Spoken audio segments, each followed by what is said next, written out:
नमस्कार साथियों, welcome to अपनी ज्योग्राफी यूनिवर्सिटी। दोस्तों, जब से मैं रिवीजन क्लासेस ले रहा हूं तब से आपकी सबसे बड़ी जो है क्वेश्चंस आ रहे थे। सबसे बड़े 3 क्वेश्चन आ रहे हैं कि सर पेपर कैसे अटेम्प्ट करना है, कितने % अटेम्प्ट करने हैं और नेगेटिव मार्किंग से कैसे बचना है। इसके ऊपर जरा वीडियो बना दीजिए, कुछ बता दीजिए क्या सिस्टम कैसे रखना है और किन चीज़ों पर सावधानी रखनी है हमें, इसके ऊपर बात कर लीजिए। तो ये छोटा सा 10, 12, 15 मिनट का वीडियो, इस पे टू द पॉइंट हम तीनों प्रश्नों पर बात करेंगे। बहुत ही साइंटिफिक, बहुत ही जो है, हालांकि देखो ये जो चीजें आती है प्रैक्टिस से आती है, आप सब मैच्योर लोग हैं और आपकी ही रणनीति, आपकी ही सोच सर्वाधिक सबसे अधिक महत्वपूर्ण होगी। आपने जो पढ़ा है, आपका तैयारी का लेवल क्या है, वो सबसे अधिक महत्वपूर्ण होगा। जो चीजें मैं बताने वाला हूं वो जनरलाइज है, कुछ चीजें आपके माइंड में रहेगी तो गारंटी है आपको बेनिफिट होगा। और बाकी जो विद्यार्थी हैं, आप सब ने कहीं ना कहीं कुछ ना कुछ एग्जाम दिए हैं तो आप सबको एक्सपीरियंस है। तो हो सकता है कि जो ये बातें हैं कुछ व्यक्तियों पर लागू होती है, कुछ पे नहीं होती है, ठीक है। बाकी जनरलाइज बातें हैं, कुछ बातें आपके माइंड में रहेगी, डेफिनेटली आपको फायदा होगा। टू द पॉइंट बात कर रहे हैं। सबसे पहला क्वेश्चन है पेपर कैसे अटेम्प्ट करें। क्योंकि 18 तारीख को आपका पेपर है, ठीक है। उससे पहले भी पेपर है, वैसे हिस्ट्री का पेपर है, पॉलिटिकल साइंस का पेपर है। 18 तारीख को अपना भूगोल का पेपर है। मैं भूगोल के विद्यार्थियों के लिए विशेषकर ये वीडियो बना रहा हूं, जरूर देखिएगा इसको। और आपके जो साथी एग्जाम दे रहे हैं, ठीक है, एक बार 10 मिनट के लिए उनको ये जरूर वीडियो दिखाइएगा, उनको जरूर बेनिफिट होगा। बात ये है कि सबसे पहले पेपर को कैसे अटेम्प्ट करना है। मेरा ये मानना कि पेपर सबसे पहले आपको 3 राउंड में अटेम्प्ट करना है। टू द पॉइंट बात कर रहा हूं फटाफट। पेपर को आपको 3 राउंड में अटेम्प्ट करना चाहिए। उसका बेनिफिट क्या होता है कि चीजें आपके हाथ में रहती है, चीजें आप आसानी से हैंडल कर पाते हैं। सबसे पहला जो फर्स्ट राउंड होगा आपका 1 घंटा और 15 मिनट का होना चाहिए। फर्स्ट राउंड बहुत ज्यादा फटाफट भागना भी नहीं है कि 10 मिनट में पूरा पेपर को ऊपर नीचे करके देखना है। आराम से शांति के साथ 1 घंटा और 15 मिनट में आपको फर्स्ट राउंड लेना है। इसमें केवल वही प्रश्न करना जो आसान है, जिसमें 100% एक्यूरेसी है। आपकी अंतरात्मा कह रही है कि ये क्वेश्चन मेरे गलत नहीं होंगे, 100% सही है। जिन पर आपको 100% विश्वास हो, सबसे पहले उस क्वेश्चनों को आप करते जाइए। साथ में एक चीज और करनी है, क्योंकि ये 1 घंटा और 15 मिनट है, उसमें आप 70%, 60% क्वेश्चन आसानी से कर लेंगे, जिसमें आपको कोई डाउट नहीं होगा, फटाफट कर देंगे। तो साथ में आपको OMR सीट भी भरनी है। मेरा ये मानना है कि लास्ट में 150 के 150 क्वेश्चन एक साथ OMR कभी भी मत भरना, ठीक है। OMR सीट एक बार गो थ्रू हो जाओगे ना, 1 घंटा और 15 मिनट में आप, मतलब भरते साथ में मत भरते जाओ। एक राउंड आपने पूरा कर लिया, 1 घंटा और 15 मिनट में आपने पूरा पेपर चेक कर लिया है, ठीक है। और उस दौरान आप पूरी OMR भर दो 1 घंटा और 15 मिनट के बाद में, क्योंकि आपको पता रहेगा कि कोई क्वेश्चन मान लो पहले आप भूल रहे हो, कोई क्वेश्चन आगे आ रखा है तो इंटरलिंक होगा, वो सारा आपको यहां पर पता चल जाएगा, ठीक है। तो OMR सीट 1 घंटा और 15 मिनट के बाद में जो भी 60 क्वेश्चन, 60%, 80% आपने जो क्वेश्चन किए हैं, अब उसको आप भर सकते हो। फिर आपको सेकेंड राउंड स्टार्ट करना है। जब आप फर्स्ट राउंड करो तो आपको लगता है कि ये जो सेकंड राउंड में मैं देखूंगा इसमें 50-50 मामला है, तो थोड़ा सोचना पड़ेगा। तो उस दौरान, फर्स्ट राउंड के दौरान ही ऐसे क्वेश्चनों का आप क्या कर लो, ऐसे चिन्ह लगा दो, ठीक है। XYZ आप कुछ भी चिन्ह लगा सकते हो, ऐसे उसको चिन्ह लगा दो, क्योंकि इसको सेकंड राउंड में करना है। कुछ क्वेश्चन ऐसे होंगे जो आपको बिल्कुल हवा ही नहीं लग रही है, ठीक है, उसको स्टार लगा के छोड़ दो कि मुझे इसको लास्ट राउंड में देखना है, सेकंड राउंड में मुझे उसको नहीं देखना है, ठीक है। अब जब आप फर्स्ट राउंड करने के बाद, उसको OMR सीट में भरने के बाद सेकंड राउंड में आएंगे तो आपको पता रहेगा कि ये चिन्ह लगा रखा है। फर्स्ट राउंड में भी आपने चिन्ह लगा दिया है। थर्ड राउंड में कौन से क्वेश्चन देखने हैं, उसको फर्स्ट राउंड में ही आपने स्टार लगा दिया। आपको लगता है कि यार इसमें कुछ हवाई नहीं लग रही है, तो उसको लास्ट राउंड में देखेंगे। सेकंड राउंड में आपको क्या करना है, 1 घंटा लेना है। इसका मतलब 1 घंटा 15 मिनट आप पहले ले चुके हैं। सेकंड राउंड में 1 घंटे में आपको, मतलब 2 घंटा और 15 मिनट तक, ठीक है, 2 घंटा और 15 मिनट तक आपको जो सोचने लायक क्वेश्चन है, जिसको आपको लगता है कि यार इसमें 50-50 हो सकता है, थोड़ा सोचना पड़ रहा है, थोड़ा रिकॉल करना पड़ रहा है, ठीक है, थोड़ा दिमाग लगाना पड़ रहा है, वो क्वेश्चन आप आसानी से कर लो, ठीक है, वो क्वेश्चन अच्छे से आप कर लो। तो 2 घंटा और 15 मिनट में आप पेपर को सफिशिएंट टाइम में आसानी से, सहजता के साथ, सरलता के साथ आप कर सकते हैं। वो धीरे धीरे आप कर सकते हैं, ये करिएगा। इसका बेनिफिट बहुत होगा, क्योंकि इससे आपको चीजें जो है आपके हैंडल में रहेगी, आपके हाथ में रहेगी, आपको अच्छे से कंट्रोल में रहेगी। थर्ड राउंड, अब तीसरे राउंड में आना है। तीसरा राउंड ऐसा राउंड है जिसमें आपको तुक्का भी लगाना है, जिसमें आपको कितने अटेम्प्ट कर चुके हैं, कैलकुलेटिव रिस्क भी लेनी है, जिसमें आपको पेपर के लेवल के बारे में भी सोचना है कि पेपर का लेवल क्या है, आसान है, कठिन है। उसके आधार पर थर्ड राउंड में आपको लास्ट 45 मिनट में जो बचे कुचे 15 से 20-30 क्वेश्चन है, उसके बारे में सोचना है, जिसकी आपकी हवा नहीं लग रही है, जो आपके लिए कठिन है, ठीक है। उसको सोचते हुए कैलकुलेटिव रिस्क के साथ, पूरी समझदारी के साथ, होश और आवाज में आपको उन प्रश्नों को अटेंड करना है, तुक्का लगाना है, थोड़ा रिकॉल करना है, रिस्क लेनी है, लेकिन सोच समझकर रिस्क लेनी है। लास्ट राउंड में सेकंड राउंड के बाद सेकंड राउंड वाले भी ओएमआर शीट भर देना। लास्ट राउंड में केवल 45 मिनट में, जिसको सोच सोच के समझ समझ के टाइम ले लेके करना है, वो लास्ट के 45 मिनट होंगे, जिसमें मात्र 25 क्वेश्चन होंगे, 20 क्वेश्चन होंगे, 30 क्वेश्चन होंगे। ठीक है, 45 मिनट में आप आसानी से कर सकते हो, क्योंकि आपने इस क्वेश्चनों को पहले पढ़ रखा है। ठीक है, फर्स्ट राउंड में भी आपने मोटा मोटा इन क्वेश्चनों को देख लिया है। तो पेपर को आपको, मुझे लगता है कि इस तरीके से अटेम्प्ट करना है। ठीक है, इससे बेस्ट रणनीति और कोई नहीं हो सकती। बाकी आपने भी टेस्ट सीरीज वगैरह खूब दी है। ठीक है, ऑफलाइन वाली जो टेस्ट सीरीज विद्यार्थी मुझसे मिले थे उन सबको मैं तरीके बता चुका हूं, वापस आपके साथ शेयर कर रहा हूं।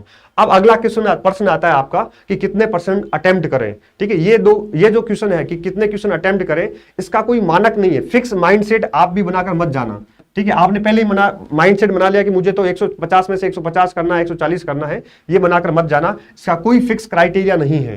ठीक है, ये डिपेंड करेगा कि पेपर का लेवल क्या आ रहा है, ये डिपेंड करेगा कि पेपर ऊपर नीचे कितना है और आपकी तैयारी क्या है, उसके ऊपर डिपेंड करेगा। ठीक है, अगर आपकी तैयारी पर निर्भर करेगा आपकी तैयारी कैसी है।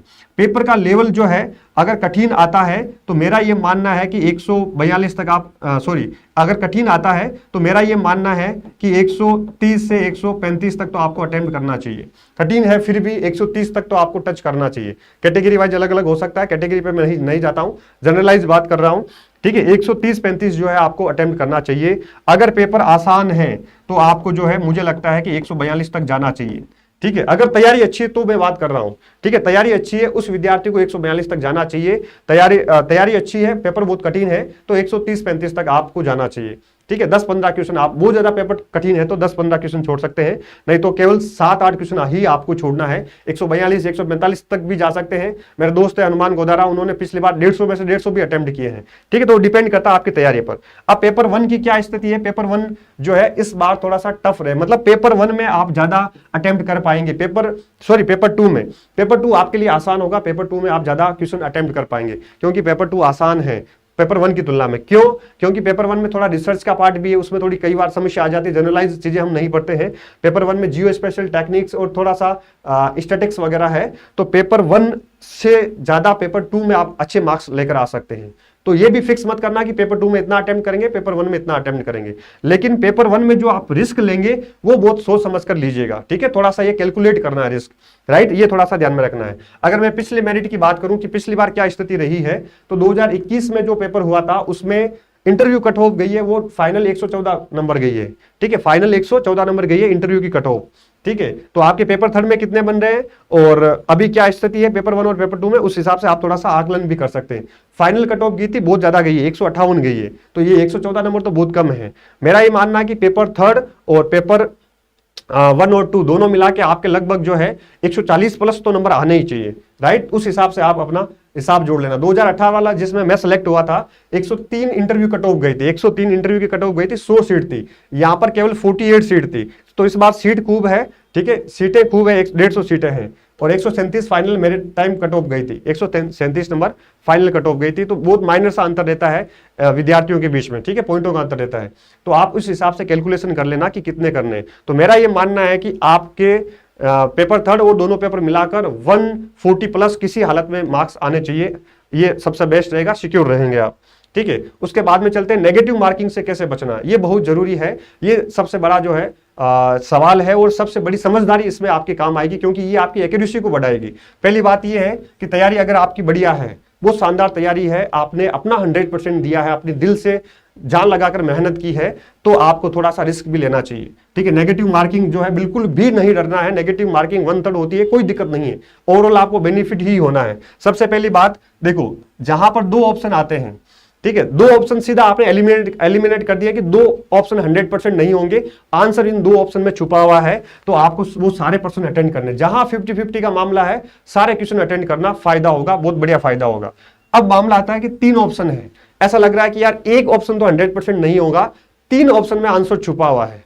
ठीक है, अब वहां पर क्या करना है, अगर तैयारी अच्छी है तो कुछ सवालों को आप कर सकते हैं, सारे सवालों पर रिस्क मत लेना, कुछ सवालों को आप कर सकते हैं, वो डिपेंड करेगा कि आपकी अंतरात्मा क्या कहती है। ठीक है, जहां पर 3 में ऑप्शन छुपा हुआ, केवल एक ऑप्शन को ही आप आउट कर पा रहे हैं, राइट। जहां पर 4 ऑप्शन है, मुझे लगता है जहां पर 4 ऑप्शन में हवा ही नहीं लग रही है कि यार चारों में ही ऑप्शन कुछ भी हो सकता है, ठीक है, वहां पर जो है कुछ नहीं, अकड़ बकड़ बम्बे सो नहीं बोलना है, केवल उसको छोड़ देना है, छोड़ने में ही उसको फायदा है। ठीक है, रिस्क नहीं लेना, छोड़ने में फायदा है। ठीक है, लास्ट में ये है मेन बात कि एलिमिनेट करना है पेपर अटेम्प्ट करने के दौरान जो 4 ऑप्शन है कि 4 में यार ये तो नहीं होगा, पहले गलत को पहचानो ताकि गलती होने की संभावना कम रहेगी कि यार ये तो 100% नहीं होगा, गलत को बाहर करके फिर सही तक आने की कोशिश करो, राइट। तो गलत को पहचानो सबसे पहले, ये सबसे बड़ी बात है, सबसे जरूरी है। सवालों को सही से पढ़ना है, बहुत बड़ी सिली मिस्टेक यहां पर होती है, एग्जाम का प्रेशर रहता है, फटाफट आगे बढ़ना होता है, ठीक है, पसीना आ रहा होता है, हल्की सी, देखो एग्जाम प्रेशर नेचुरली सबके साथ होता है, मैं आपके साथ दूंगा तो मेरे साथ ही होगा, तो उस दौरान अपना माइंड इतना एक्टिव नहीं रहता है, या कुछ हड़बड़ाहट में हम चीजें भूल जाते हैं, छोड़ देते हैं, माइंड में नहीं रखते हैं। छोटे प्रश्न होते हैं, उसमें कहीं सत्य की जगह असत्य पढ़ लिया, असत्य की जगह सत्य पढ़ लिया, कहीं नहीं आता है, कहीं नहीं है, ठीक है, इस प्रकार का जो कथन कारण आता है उसमें, या कहीं कहीं केवल वर्ड आता है, केवल लिखा हुआ, तो उसको पहचान करना है, ये सबसे बड़ी जरूरी है। कहीं कहीं डाटा की समानता होती है, चारों ऑप्शन में 2 ऑप्शन ऐसा लगता है दोनों सेम ही है, तो हम पहचान नहीं पाते हड़बड़ाहट में, ये विशेष तौर पे आपको ध्यान में रखना है। चारों ऑप्शन को सही ढंग से पढ़ना है, प्रश्न को भी सही ढंग से पढ़ना है। प्रश्न पढ़ने में गलती हो जाती है, बाद में आके कहते हैं यार मैं तो बहुत आसान क्वेश्चन था लेकिन मैंने प्रश्न को सही से पढ़ा नहीं, ठीक है, ये बहुत बड़ी मिस्टेक कर देते हैं, ध्यान रखिएगा। सिल्ली मिस्टेक सबसे होगी, जो सिल्ली मिस्टेक कम करेगा वही विजेता बनेगा, वही जीतेगा। जितनी सिली मिस्टेक, तैयारी ऑलमोस्ट सबकी बराबर है, कंटेंट सबके पास है, आप रोज मुझे कहते हो कि सर आपने जो है कंपटीशन बढ़ा दिया है, सारा कंटेंट सब लोग अपने नोट्स, अपनी टेस्ट सीरीज सब कुछ यही पढ़ रहे हैं, ठीक है, लेकिन अब जो सिल्ली मिस्टेक कम करेगा वो जीतेगा, विशेष तौर पे ध्यान रखिएगा। उसके बाद में चारों ऑप्शन को सही पढ़ना है, बहुत जरूरी है, सजगता के साथ, सहजता के साथ, बहुत ही शांति के साथ चीजों को आगे बढ़ना है, ठीक है। लास्ट में जो सबसे बड़ी मिस्टेक होती है, जो नेगेटिव, क्या हमें बहुत अधिक नेगेटिव में ले जाती है, मानसिक तौर पर और मार्किंग के तौर पर भी, ठीक है। तो यहां पर ओमार सीट को सजगता के साथ, बहुत ही समझदारी के साथ भरना है। भरने के दौरान भर रहे होते हैं 15 नंबर का क्वेश्चन, भर देते हैं 16 नंबर का क्वेश्चन। ये बात इसलिए कह रहा हूं क्योंकि ये गलतियां सबसे होती है, हड़बड़ाहट होती है, ये बात इसलिए कह रहा हूं क्योंकि अभी बहुत सामान्य बात है, याद दिलाना जरूरी होती है, एग्जाम के टाइम विद्यार्थी इतना सोच नहीं पाता है, इसलिए हमारा काम केवल यह है, जो गलतियां मेरे यार दोस्त करते हैं, जो हमने की है, बस एक्सपीरियंस के आधार पर आप तक पहुंचाने की कोशिश कर रहा हूं, ठीक है, याद रखिएगा, बहुत जरूरी है, ठीक है। तो ये कुछ चीजें हैं, इसमें आपको ध्यान में रखना है। अब देखो नेगेटिव मार्किंग की अगर बात करें, थोड़ा सा मैं तुलना कर रहा हूं, कंपैरिजन कर रहा हूं, ठीक है, कि तुक्का कैसे लगाना है। मान लो 20% है, लास्ट में आपको कुछ नहीं आ रहा है, 20% आप छोड़ रहे हो, उसमें तुक्का लगाना है, ठीक है। 20% आपको लग रहा है कि यार बिल्कुल नहीं आ रहे हैं, तो उसमें कैसे क्या हो सकता है। जैसे मान लो 20 प्रश्नों पे आपने तुक्का लगाया, समझदारी के साथ, बहुत ही कैलकुलेटिव रिस्क के साथ आपने तुक्का लगाया, तो आपको क्या करना है, यहां पर मान लीजिए 20 में से 5% आपके राइट हो रहे हैं, 15 गलत हो रहे हैं, तो आपको यहां पर क्या होगा, फायदा नील होगा। 1/3 हम मान के चल रहे हैं, 1/3 है नेगेटिव मार्किंग, तो आपको ना नुकसान हो रहा है ना फायदा हो रहा है, ठीक है। वहीं आपकी समझदारी थोड़ी बहुत ठीक है, अगर आपने 20 में से 6 राइट कर दिए, 14 गलत है, तो भी आप बेनिफिट में आ गए हैं, आपको जो है प्लस मिलेगा, कुछ भी आधा 1 प्लस मिलेगा, ठीक है। आपने 7 राइट कर दिए, 13 गलत कर दिए, आपने 8 राइट कर दिए, ठीक है, 12 गलत कर दिए, तो आपका बेनिफिट और बढ़ता हुआ जाएगा। तो ये आपकी समझदारी के ऊपर डिपेंड करता है, आपकी तैयारी के ऊपर डिपेंड करता है। थोड़ी सी रिस्क लेना है, समझदारी बड़ी लेना है, कैलकुलेटिव रिस्क ही लेना है, ठीक है। और वो रिस्क लास्ट में लेना है, 45 मिनट समय निकालना है रिस्क के लिए, ताकि आप सोच पाओ, आप जो है कैलकुलेट कर पाओ कि मेरी अभी स्थिति क्या है, पेपर का लेवल क्या है, ठीक है। थोड़ा सा ये विशेष तौर पे ध्यान रखना है। चले आगे। तो ये कुछ बातें थी जो आपको समझना था, पेपर कैसे अटेम्प्ट करना है और क्या सारी कॉमन चीजें हैं, आप सब जानते हैं, बहुत अच्छे से जानते हैं। बस मेरा यही प्रयास है कि कुछ चीजें माइंड में रहेगी तो आपको बेनिफिट होगा, प्लस ही आपकी चीजें होगी, ठीक है। आगे बढ़ते हैं। अब जो लास्ट जो बात है, जो सावधानी भरी बात है, जिसमें आपको सावधानी रखनी है, वो सबसे अधिक महत्वपूर्ण है। देखो अभी पेपर 3 हुआ था, एक स्कूल लेक्चरर लगे हुए मैडम है, अपने एक्सक्लूसिव बैच के स्टूडेंट है, पेपर 3 वो दे नहीं पाए, सेंटर के बाहर पहुंच गए थे, केवल 7 मिनट लेट हो गए थे, 7 मिनट ओनली लेट हुए थे और बाहर कर दिया था, उनको एंट्री नहीं दी गई थी। 1 घंटा आपको पहले बुलाया गया है, आपको 1.5 घंटा कम से कम पहले जाना है। विशेष तौर पर टाइम का ध्यान में रखना, बहुत ही अधिक मैं पॉइंट आउट कर रहा हूं, बहुत सामान्य बात है, लेकिन सिल्ली मिस्टेक आपकी 2 साल की तैयारी, आपके 5 साल की मेहनत सारी पानी फेर देगा। विशेष तौर पे ध्यान रखिएगा, 1 दिन पहले जाना, जहां पर भी सेंटर है उसके आसपास होटल ले लेना, कंजूसी मत करना, अच्छी होटल लेना, अच्छी नींद आनी बहुत जरूरी है, ठीक है। अच्छी होटल लेना, अच्छी नींद आनी जरूरी है, अच्छी जगह जाके सोना है, 1 दिन पहले जाना है, सुबह भागम भाग में नहीं जाना है कि मैं 9 बजे पहुंच जाऊंगा, ठीक है। दूसरी बात है, पर्याप्त नींद लेना है, क्योंकि लास्ट में हमारे अंदर लालच आ जाता है कि यार ये भी पढ़ लूं, ये भी पढ़ लूं, ठीक है। नींद बहुत जरूरी है, चाहे जो है जितना 8 घंटे तो नींद होनी चाहिए, ठीक है। नींद आएगी, आएगी, मान लो सो जाना, थोड़ी गहरी सांस भरना, अंदर थोड़ा सा जो है प्राणायाम करना, नींद आएगी, जो अंदर का प्रेशर है उसको बाहर निकाल देना, ठीक है। तो नींद आएगी, लेकिन आप केवल 6 घंटे सोने का प्रयास करोगे तो 4 घंटे नींद आएगी, आप 8 घंटे सोने का प्रयास करोगे तो 6 घंटे नींद को आना ही पड़ेगा, ठीक है। तो ये प्रयास कीजिएगा। लास्ट में हल्का भोजन बहुत जरूरी है, एग्जाम का प्रेशर रहता है, कुछ भी मिला जो भी खा लिया कि यार कौन बाहर जाएगा, कौन खाना बनाएगा, जो ठंडा बासी जो भी हुआ वो खा लिया। विशेष तौर पे ध्यान रखना, हल्का भोजन लेना है, फ्रूट और लिक्विड। गर्मी मई का मौसम है, ठीक है, दस्तें शुरू हो जाएगी प्रेशर में, क्योंकि हमारी साइकोलॉजिकल प्रेशर का हमारे बॉडी पर प्रभाव पड़ता है, दस्तें शुरू हो जाती है, डायरिया हो जाता है, डिहाइड्रेशन हो जाता है, बहुत सारी चीजें हो जाती है। तो हल्का भोजन ही लेना है, लिक्विड का पूरा ध्यान रखना है, पर्याप्त पानी पीना, बहुत बेसिक चीजें हैं, आवश्यकता नहीं है बताने की, लेकिन बता रहा हूं क्योंकि जरूरी है। भूल जाते हैं, ध्यान नहीं रखते हैं, हल्की सी छोटी छोटी हमारी बॉडी की मिस्टेक हमारे माइंड पर इफेक्ट डालेगी और हम रिकॉल करना भूल जाएंगे, ठीक है। लास्ट टाइम में लालच नहीं करना है कि ये भी पढ़ लूं वो भी पढ़ लूं, हेजिटेशन बढ़ा देगा, हड़बड़ाहट बढ़ा देगा। जो आप अभी पढ़ोगे वो याद रह जाएगा, जो पीछे बड़ा पढ़ा है वो सारा भूल जाओगे, ठीक है। इसलिए आराम से, सहजता के साथ, शांति के साथ काम करना है, कोई हड़बड़ाहट नहीं। एग्जाम गैप जब होता है, 2-2.5 घंटे का गैप मिलेगा आपको, उस दौरान इस पेपर को भूल जाना कि जैसा भी हुआ भूल जाओ उसको, बस 2 घंटे या तो दोस्त के साथ बढ़िया खाना पीना करके आना है, बातचीत करनी है, या फिर सेकंड पेपर के लिए कुछ आपने बहुत ही अधिक शॉर्ट नोट्स कुछ बना रखे हैं, केवल 3 से 4 पेज, जिसको आप 1 घंटे में समराइज करके पढ़ सको, तो बीच में वो आप कर सकते हो, बाकी उसकी भी आवश्यकता नहीं है, ठीक है। मस्ती के साथ 2-2.5 घंटे बिताने हैं, वापस पेपर देना, कोई चर्चा नहीं करनी। बहुत सारे आपके यार दोस्त मिलेंगे, क्या रहा, कितना क्या कैसा रहा, पेपर टफ था, ये था, बिल्कुल भी चूं नहीं करना, चर्चा ही नहीं करनी।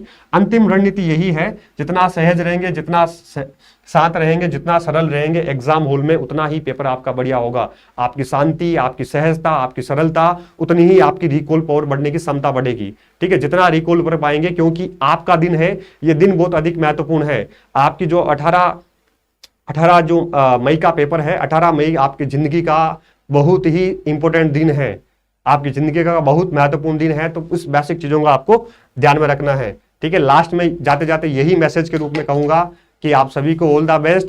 हम गांव के लोग एक थैला लेकर निकले हैं कंक्रीट के जंगलों की ओर, हमारे पास खोने को कुछ नहीं है, पाने को सारा जहां पड़ा है। हम गांव के लोग कभी हारते नहीं हैं, या तो जीतते हैं या सीखते हैं। इस मैसेज को ध्यान में रखिएगा, तो आपको कभी भी टेंशन नहीं होगी, कभी भी तनाव नहीं होगा। या जीतेंगे या सीखेंगे, हमारे भाग्य में लिखा है, हम मेहनत करेंगे, मेहनत हमारा अपना 100% दिया है, पूरी मेहनत की है, तो अपने को कोई रोक नहीं सकता। इस संकल्प की शक्ति को मजबूत कर जाना है एग्जाम में। आप सभी को पूरे अपनी यूनिवर्सिटी परिवार की तरफ से जो 1 साल मेहनत की है, उस सारी मेरी मेहनत की प्रयासों से, आपकी मेहनत की प्रयासों से हम सब जीतेंगे, हम सब सफल होंगे। आप सभी को ऑल द बेस्ट। एक बार वापस आऊंगा 17 तारीख को शाम को, 2 मिनट का वीडियो आपको ऑल द बेस्ट करने के लिए, आप जरूर देखिएगा, एक पॉजिटिव एनर्जी मिलेगी आपको जरूर। Thank you, all the best.